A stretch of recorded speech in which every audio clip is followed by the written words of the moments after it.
एक आपका केस बहुत मशहूर हुआ जो कि एलोपैथी की लिमिटेशन को बताता है।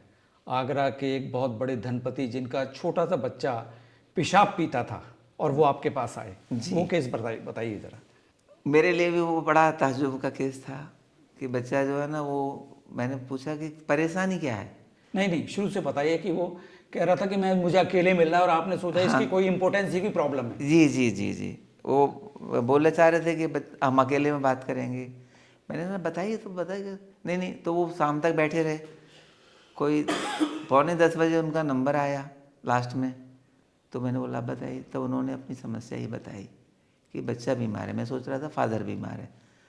तो उसकी मदर ने कहा कैसे बताएं कैसे बताएं। तब भी मैं ही सोच रहा था कि ये कुछ अपने हस्बैंड के बारे में। इनका आप जो बताना है बताइए, 9:45 बज रहे रात के, अब कब बताएंगे।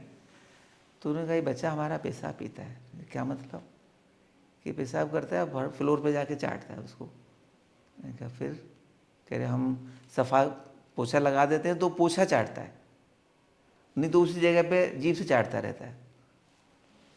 केस टेकिंग हुआ, 1-1.5 घंटा लगा, बातचीत हुई।